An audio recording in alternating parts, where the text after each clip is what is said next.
મિત્રો, આજે આપણે જોઈએ કે ફેક્ટરીમાં કેવી રીતે મોટા મોટા એરોપ્લેન અને હેલિકોપ્ટર બનાવવામાં આવે છે। સૌપ્રથમ એરોપ્લેન બનાવવા માટે તેને 3 અલગ અલગ ભાગોમાં બનાવવામાં આવે છે। સૌપ્રથમ તેનો મધ્ય ભાગ વર્કશોપમાં લાવવામાં આવે છે અને તેની બંને બાજુએ તેની વિંગ લગાવવામાં આવે છે અને બંને વિંગ બરાબર લગાવ્યા પછી પાછળનો ભાગ તેની સાથે જોડવામાં આવે છે અને તેવી જ રીતે આગળનો ભાગ પણ તેમાં જોડવામાં આવે છે। ત્યારબાદ આ ત્રણેય ભાગો અને વિંગને એક સાથે જોડ્યા બાદ વિમાન તેના યોગ્ય આકારમાં આવે છે।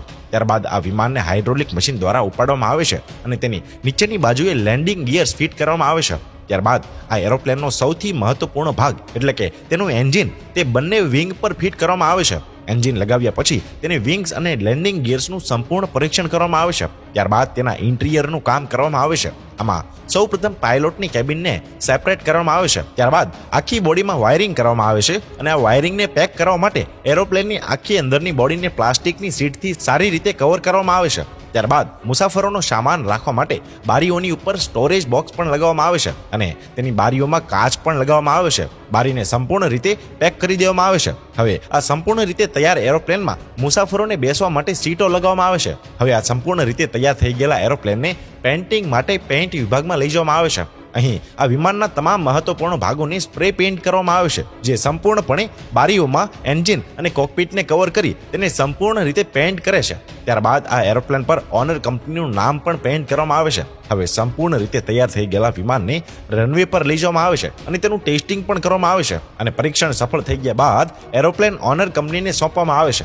હવે જોઈએ હેલિકોપ્ટર બનાવવાની સંપૂર્ણ પ્રક્રિયા। મિત્રો, હેલિકોપ્ટર બનાવવા માટે સૌથી પહેલા ફેક્ટરીમાં તેના અલગ અલગ સ્પેર પાર્ટ તૈયાર કરવામાં આવે છે અને આ કામમાં ઉચ્ચ ગુણવત્તાવાળા સ્ટીલનો ઉપયોગ કરવામાં આવે છે। હેલિકોપ્ટરના એન્જિનના પાર્ટ્સ બનાવવા માટે અહીં સીએનસી મશીનનો ઉપયોગ થાય છે। સીએનસી મશીનની મદદથી આ પાર્ટ્સને ખૂબ જ ચોક્કસાઈથી તૈયાર કરવામાં આવે છે અને આ પાર્ટને એસેમ્બલ કરી અને સંપૂર્ણ એન્જિન તૈયાર કરવામાં આવે છે। અહીં હેલિકોપ્ટરની મુખ્ય બોડી પણ એન્જિનિયરો દ્વારા હાથથી જ બનાવવામાં આવે છે। હેલિકોપ્ટરની મુખ્ય બોડીનું સ્ટ્રક્ચર તૈયાર થઈ ગયા બાદ તેના પર સ્ટીલની સીટ લગાવવામાં આવે છે અને તેના રોટરના બ્લેડ પણ એન્જિનિયરો દ્વારા જ તૈયાર કરવામાં આવે છે, જે હેલિકોપ્ટરને ચલાવવામાં મુખ્ય ભૂમિકા ભજવે છે અને કેટલાક એન્જિનિયરો દ્વારા તેનો પાછળનો ભાગ પણ તૈયાર કરવામાં આવે છે।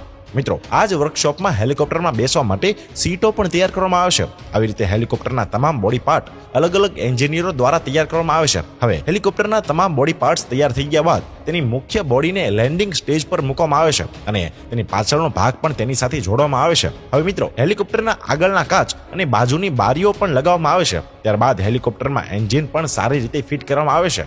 ત્યાર પછી હેલિકોપ્ટરની આખી બોડી સંપૂર્ણપણે ફિટ કરવામાં આવે છે અને તેને પેઇન્ટિંગ માટે આગળ મોકલવામાં આવે છે। અહીં હેલિકોપ્ટરની બારીઓ અને મુખ્ય ભાગને કવર કરવામાં આવે છે। હવે સ્પ્રે વડે યોગ્ય રીતે પેઇન્ટિંગ કરવામાં આવે છે અને પેઇન્ટિંગ કર્યા પછી તેને ફરીથી બહાર લાવવામાં આવે છે અને તેના રોટરને તેના એન્જિનના ભાગ સાથે જોડવામાં આવે છે। રોટર ઇન્સ્ટોલ થઈ ગયા પછી હેલિકોપ્ટર સંપૂર્ણપણે તૈયાર છે। ત્યાર પછી આ હેલિકોપ્ટરને વર્કશોપમાંથી બહાર કાઢી તેનું પરીક્ષણ કરવામાં આવે છે અને સફળ પરીક્ષણ બાદ તેને તેના ઓનરને સોંપી દેવામાં આવે છે।